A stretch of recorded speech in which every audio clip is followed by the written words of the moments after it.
राजधानी देहरादून में अंतर्राष्ट्रीय कला साहित्य संस्कृति महोत्सव का आयोजन 23 से 27 अक्टूबर तक चलेगा महोत्सव। 7 शहरों को खेलों का मिलेगा विश्व स्तरीय स्थायी इंफ्रास्ट्रक्चर। देहरादून हल्द्वानी खेल गांव के तौर पर बनेंगे प्रमुख केंद्र। ग्रामीण से 80 में 80% विशेषज्ञ डॉक्टरों की कमी। स्वास्थ्य मंत्रालय की रिपोर्ट में हुआ खुलासा। पहाड़ों में 80,000 आबादी पर एक होना चाहिए CHC।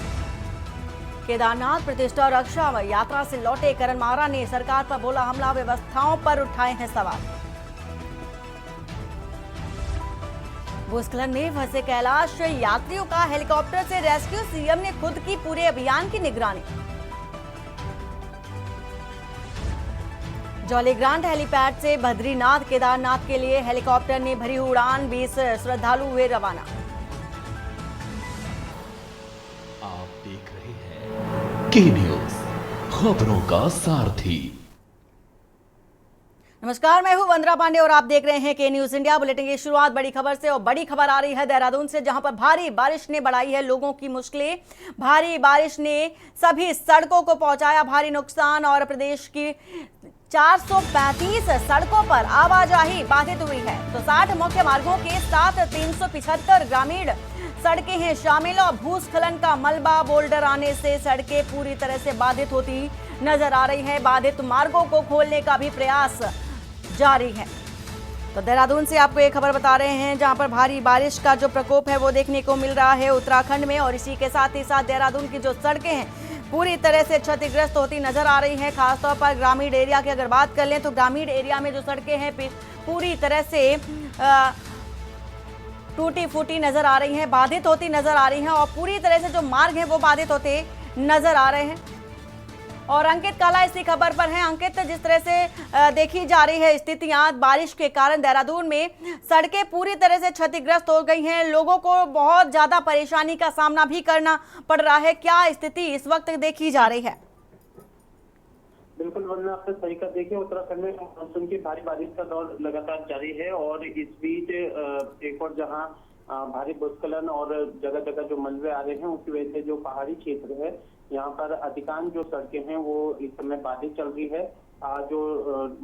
जो आंकड़े जारी किए गए हैं उसके मुताबिक 435 से अधिक सड़कें जो है पूरे प्रदेश भर में बाधित चल रही है। दिक्कत ये है कि लगातार बारिश हो रही है, तो उसकी वजह से जो सड़कों को खोलने का काम किया जा रहा है, दोबारा से वो वहाँ पर मलबा आ रहा है, तो इस तरीके से दिक्कतें ज्यादा हो रही है। हालांकि मुख्यमंत्री पुष्कर सिंह धामी की ओर से सभी अधिकारियों को इस संबंध में दिशा निर्देश जारी किए गए हैं कि जैसे ही सड़कें बाधित हो तो तत्काल JCB और अन्य मशीनों की मदद से बाधित सड़कों को खोलने का कार्य जो है वो किया जाए। लेकिन इस समय की अगर हम बात करें तो सबसे ज्यादा जो सड़कें हैं वो ग्रामीण क्षेत्रों की इस समय बाधित चल रही है वरना, और करीबन 375 से ज्यादा जो सड़कें हैं वो ग्रामीण क्षेत्रों की बंद चल रही है। तो ऐसे में अगर आप पूरे प्रदेश भर का अगर आंकड़ा देखेंगे तो काफी बड़ी संख्या है जो कि सड़कों की बाधित चल रही है। और ऐसे में सरकार के लिए बड़ी चुनौती हो गया है कि इस भारी बारिश के बीच किस तरीके से सड़कों को खोला जाए और जो बाधित सड़कें उसको किस तरीके से दुरुस्त किया जाए। ये अपने आप में सरकार के लिए एक बहुत बड़ा चैलेंज फिलहाल सामने आया है। तो आने वाले समय में हमें लगता है कि सरकार बहुत जल्द ही इन बाधित सड़कों को खोल लेगी और इस संबंध में मुख्यमंत्री की ओर से दिशा निर्देश भी दिए गए हैं। बिल्कुल अंकित, पूरी जानकारी देने के लिए आपका शुक्रिया। खबर इस वक्त की बता रहे हैं देहरादून से। तो 60 मुख्य मार्गों के साथ 375 ग्रामीण सड़कें भी इस समय और इसमें शामिल हैं। प्रदेश भर की 435 सड़कों की जो आवाजाही है वो बंद हो गई है। और देहरादून से खबर है, जहां पर कांग्रेस अध्यक्ष करण माहरा ने सरकार पर हमला बोला है। 4 धाम यात्रा के दौरान हवाई दावे करने का आरोप भी लगाया। यात्रा में कोई विशेष इंतजाम नहीं दिखाई दिए। गौरीकुंड से यात्रा मार्ग में कई गंभीर परिस्थितियां भी बनी। तो ये जो आरोप है लगाया जा रहा है करण माहरा की ओर से। और यात्रा मार्ग पर डॉक्टर्स की टीम तैनात नहीं है, ऐसा कहना है करण माहरा का। और इसी के साथ ही आपदा में मृत्यु के आंकड़े छुपाए जा रहे हैं। ये गंभीर आरोप लगाए जा रहे हैं। गौरीकुंड से यात्रा मार्ग में कोई जो व्यवस्थाएं थी नहीं देखी गई। यात्रा मार्ग पर डॉक्टर्स की टीम तैनात नहीं की गई, ऐसा कहना है करण माहरा का। और आपदा में मृत्यु के जो आंकड़े हैं वो भी छिपाए गए। कांग्रेस से अध्यक्ष हैं करण मारा, जो कि सरकार पर हमलावर होते नजर आए हैं और चार धाम यात्रा को लेकर के बड़े सवाल भी खड़े किए हैं। उन्होंने कहा है सब दावे हवाई हैं, यात्रा में कोई विशेष इंतजाम नहीं किए गए और ना ही दिखाई दिए। गौरीकुंड से यात्रा मार्ग पर कई गंभीर परिस्थितियां भी बनी हुई हैं, लेकिन यात्रा में कोई विशेष इंतजाम, किसी तरह की कोई व्यवस्था नहीं की गई। गौरीकुंड से यात्रा मार्ग में कई गंभीर परिस्थितियां भी बनी हैं। यात्रा मार्ग पर डॉक्टर्स की टीम तैनात नहीं है। तो आपदा में मृत्यु के जो आंकड़े हैं वो छिपाए गए, ऐसा कहना है करण मारा का, जो कि कांग्रेस प्रदेश अध्यक्ष हैं।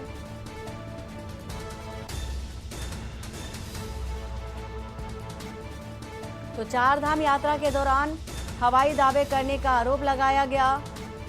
यात्रा में कोई विशेष इंतजाम नहीं दिखाई दिए। गौरीकुंड से यात्रा मार्ग पर कई गंभीर परिस्थितियां भी बनी। यात्रा में कोई विशेष इंतजाम नहीं मिले हैं।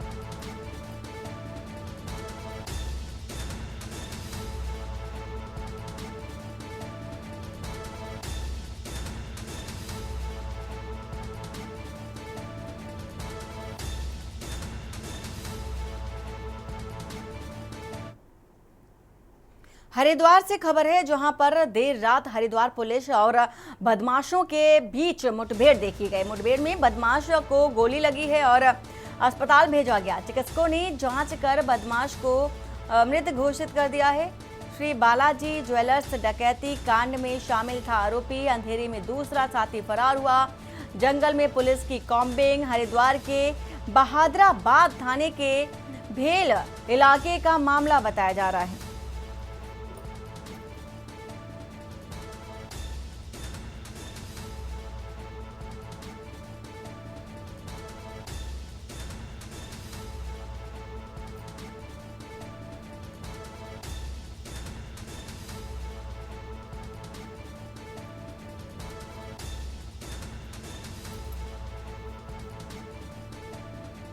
देर रात हरिद्वार पुलिस और बदमाशों के बीच मुठभेड़ देखी गई। मुठभेड़ में बदमाश को गोली लगी, अस्पताल भेजा गया, जहां उसे मृत घोषित कर दिया गया।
और इसी बीच उत्तराखंड से भी एक और खबर आ रही है। देहरादून से खबर, साहित्य संस्कृति महोत्सव का आयोजन किया जा रहा है। देहरादून से खबर है, अंतर्राष्ट्रीय कला महोत्सव 23 से 27 अक्टूबर तक चलेगा। इसी के साथ ही साथ राजधानी के थानों इलाकों में विकसित गांव में महोत्सव किया जाएगा। तो 5 दिवसीय समारोह में साहित्यकार, लेखक, कलाकार भी हिस्सा लेंगे। 65 देशों के साहित्यकार, लेखक, कलाकार इसमें प्रतिभाग करते नजर आएंगे। पूर्व राष्ट्रपति रामनाथ कोविंद समारोह का उद्घाटन करेंगे। पूर्व शिक्षा मंत्री की बैठक रूपरेखा को अंतिम रूप भी दिया जा रहा है और डॉक्टर रमेश पोखरियाल निशंक की अध्यक्षता में बैठक भी हुई। तो साहित्य संस्कृति महोत्सव का आयोजन है देहरादून में। इसी के साथ ही साथ अंतर्राष्ट्रीय कला महोत्सव 23 से 27 अक्टूबर तक चलेगा। इसी के साथ अगर बताएं तो राजधानी के थानों इलाकों में विकसित गांव में इस महोत्सव का आयोजन किया जाएगा। तो 65 देशों के साहित्यकार, लेखक, कलाकार हिस्सा लेंगे। पूर्व राष्ट्रपति रामनाथ कोविंद इस कार्यक्रम में हिस्सा लेंगे। मुख्य अतिथि के तौर पर पहुंचेंगे। कार्यक्रम में रामनाथ कोविंद। साहित्य संस्कृति महोत्सव का आयोजन देहरादून में किया जा रहा है, जो कि 5 दिवसीय ये कार्यक्रम है। महोत्सव 23 से 27 अक्टूबर तक चलेगा। राजधानी के थानों इलाकों में कार्यक्रम होगा। जो विकसित गांव हैं वहां पर महोत्सव किया जाएगा। तो तमाम साहित्यकार और लेखक इस कार्यक्रम में मौजूद होंगे। 65 देशों के साहित्यकार आएंगे।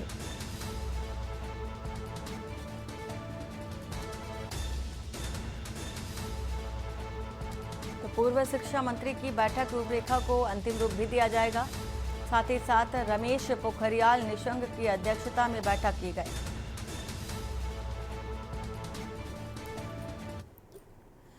और बीते दिन राजधानी देहरादून के कांग्रेस कार्यालय में अखिल भारतीय महिला कांग्रेस ने 40वें स्थापना दिवस के अवसर पर अपनी सदस्यता अभियान की शुरुआत की।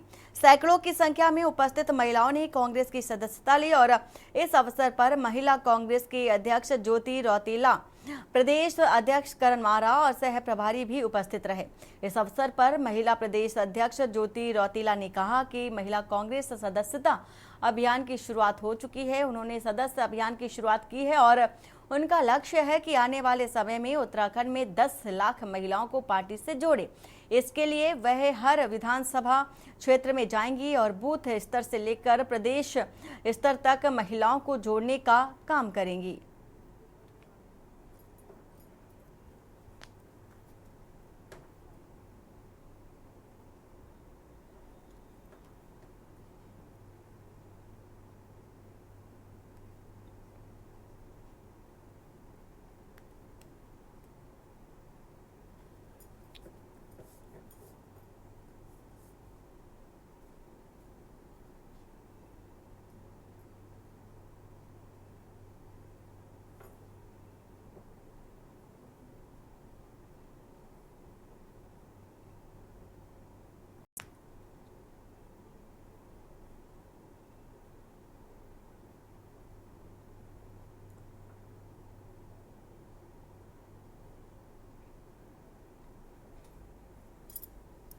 महिला कांग्रेस का सदस्य अभियान हमारी राष्ट्रीय अध्यक्ष अलका लांबा जी के आह्वान पे हम लोगों ने आज पूरे देश में 24 अकबर रोड से हमारे राष्ट्रीय अध्यक्ष अलका लांबा जी से लॉन्च कर रही हैं और पूरे देश में एक साथ हम लोग डिजिटल सदस्यता अभियान शुरू कर रहे हैं।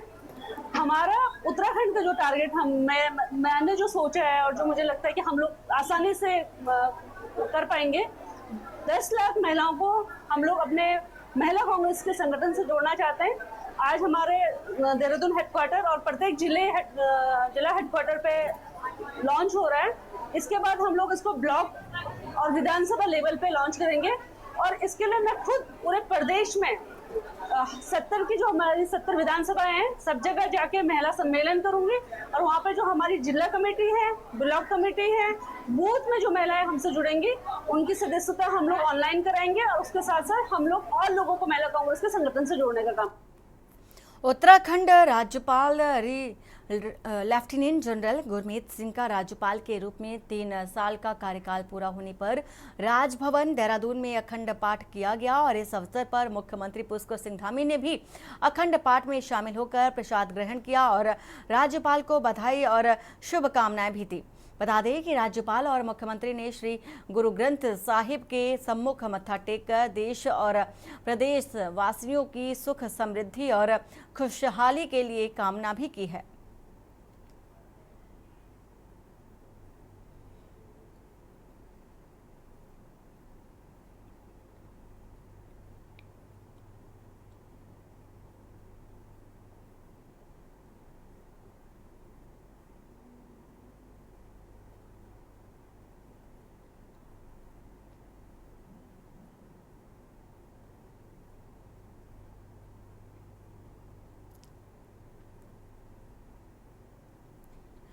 उत्तराखंड पुलिस की ओर से राज्य की कानून व्यवस्था को दुरुस्त रखने के लिए उद्देश्य से विभिन्न अभियान चलाए भी जा रहे हैं और डीआईजी गढ़वाल करण सिंह नगरन्याल ने बताया है कि फिलहाल में प्रदेश में बढ़ी आपराधिक घटनाओं को देखते हुए उत्तराखंड पुलिस की ओर से 1 सितंबर से वांछित अपराधियों के विरुद्ध कार्रवाई की जा रही है। इसके अलावा जिन अपराधियों की गिरफ्तारी नहीं हो पा रही है उनके इनाम घोषित किए जा रहे हैं। इसके अलावा जो इनामी आरोपी वांछित चल रहे हैं उनकी इनामी राशि बढ़ाई जाएगी।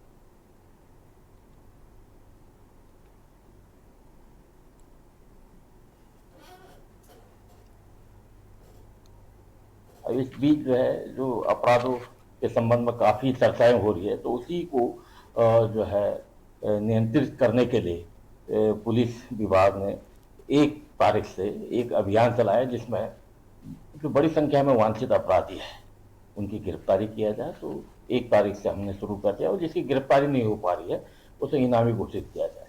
या पहले जो इनामी बदमाश है, वांछित है, उनके इनाम बढ़ाने की प्रक्रिया ताकि जो है उसके गिरफ्तारी के लिए सार्थक और प्रयास किया जा सके। इसी तरह से सत्यापन की कार्रवाई, जो तमाम इस तरह की घटनाएं अभी आ रही है कि आपराधिक तत्व के लोग, जैसा अभी ऋषिकेश में भी देखा होगा आपने कि बिहार का एक व्यक्ति यहाँ पकड़ा गया जो वहाँ वांछित चल रहा था। तो इस तरह के वेरिफिकेशन जो पुलिस के द्वारा यहाँ चलाया जा रहा है ताकि जो भी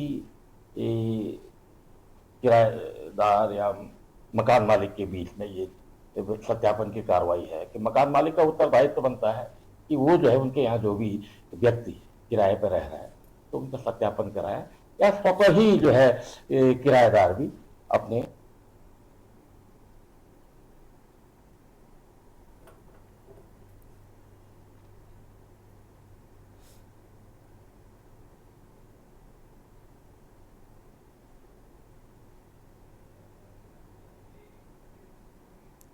और वक्त हो चला एक छोटे से ब्रेक का। ब्रेक के बाद जल्द हाजिर होते हैं। आप देख रहे हैं के न्यूज, खबरों का सारथी। ब्रेक के बाद आपका स्वागत है। मुंबई फिल्म इंडस्ट्री में से काम कर रहा चुकी और दंगल चैनल पर मन सुंदरम धारावाहिक में दादी अम्मा का रोल प्ले कर रही अभिनेत्री रेशमा मर्चेटा ने हरिद्वार हर की पैड़ी पहुंचकर मां गंगा की आरती की। मीडिया से बातचीत में मर्चेटा ने उत्तराखंड के कई धार्मिक स्थलों पर जाकर हिंदू धर्म और संस्कृति के बारे में अपने विचार भी साझा किए। मर्चेटा ने कहा कि उत्तराखंड के कड़कड़ में देवी देवताओं का वास है। किन्नर अखाड़े में मर्चेटा की बहन ने उत्तराखंड के धार्मिक स्थलों पर उनको ले जाकर कहा कि मुझे भी अपने सनातन धर्म का प्रचार प्रसार करने का मन भी हो रहा है और मन को विभूति भी हो रहा है।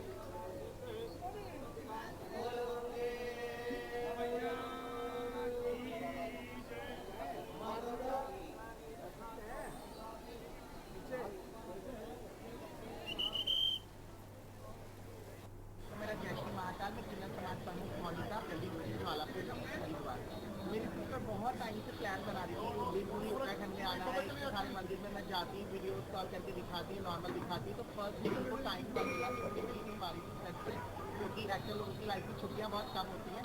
तो सबसे पहले मैं इनको नीम करोली बाबा लेके गई, उसके बाद मैं इनको नैनीताल लेकर के गई। नैनीताल में इनको मैंने दर्शन कराया माँ नैना देवी के, जब बहुत भव्य मेला लगा था। वहाँ इनको देख के बहुत अच्छा लगा। उसके बाद मैं इनको लेके गई नीलकंठ महादेव और ऋषिकेश में घुमाया, पूरा मशहूर में घुमाया, और आज हरिद्वार के अंदर माँ मनसा देवी, चंडी देवी, सारी जगह मैं घुमा के लेके आई। और आज मैं यहाँ पे आरती में लेकर के आई। मैं अपनी बड़ी दीदी को और जीजा जी को, जो इतने सालों से लोग सोच रहे थे कि हम देवभूमि में आए, तो इतना अच्छा लगा कि आज मुझे लगा कि हमारे सनातन धर्म में और हमारे देवभूमि उत्तराखंड में आके लोग अपने आप को कितना अच्छा महसूस करते हैं और कितने इमोशनल हो जाते हैं। मैंने आज अपनी दीदी को देखा, मैंने नजदीक से, कि आज तक मैंने इन्हें टीवी में एक्ट करते देखा। मैं इनकी बहुत छोटी मैं काफी छोटी हूँ, लेकिन आज मैंने रियलिटी में देखा है कि दीदी को बहुत ज़्यादा इमोशनल होते हैं। और मैं अपने आप को बहुत खुशनसीब सोचती हूँ कि मैं इनकी सिस्टर हूँ और ये मेरी दीदी है। और हमेशा ये लोग ऐसे ही आते रहे, दर्शन करते रहे, और अपने एक्ट के साथ साथ अपनी इंडस्ट्री में काम करने के साथ साथ, सीरियलों में काम करने के साथ साथ इतना सारा इन्होंने काम किया। लेकिन ये धर्म की भावना में इतना ज़्यादा आगे रहती है, तो मुझे बहुत ज़्यादा खुशी मिलती है।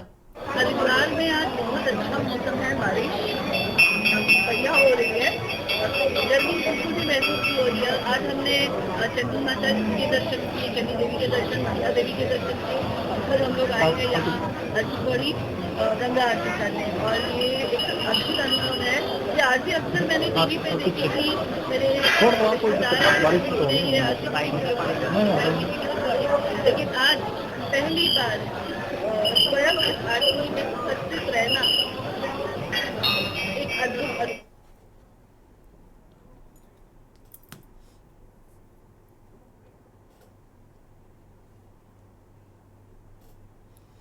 पूर्व मुख्यमंत्री हरीश रावत ने कांग्रेस पार्टी को सलाह दी है कि आगामी निकाय चुनाव में महिलाओं और युवाओं की अधिक से अधिक भागीदारी पर जोर दे। कोटद्वार में पत्रकारों से बात करते हुए हरीश रावत ने कहा कि हर चुनाव में महिलाओं और युवाओं की सबसे अधिक भागीदारी होती है, लिहाजा आगामी निकाय चुनाव में उन पर ज्यादा फोकस किया जाए।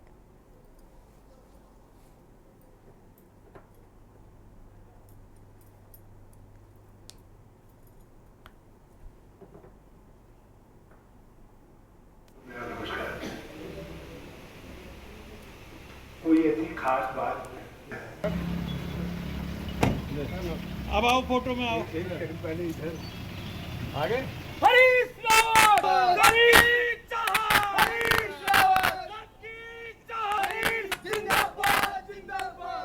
आएगा युवा और महिला, और बल्कि मैं कांग्रेस के लोगों से कह रहा हूं कि युवा और महिला दोनों के सहारे जो है आप आगे का चुनाव की रणनीति तैयार करें और नगर निकायों के चुनाव को जीतने का जो रास्ता है वो युवाओं और महिलाओं के साथ चले।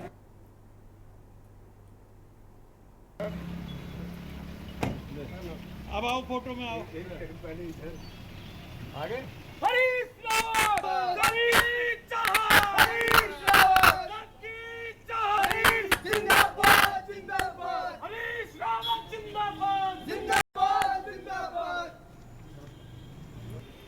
प्रेस के दोस्तों से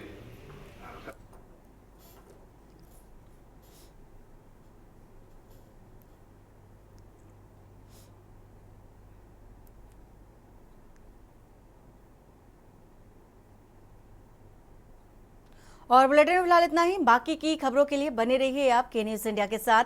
नमस्कार।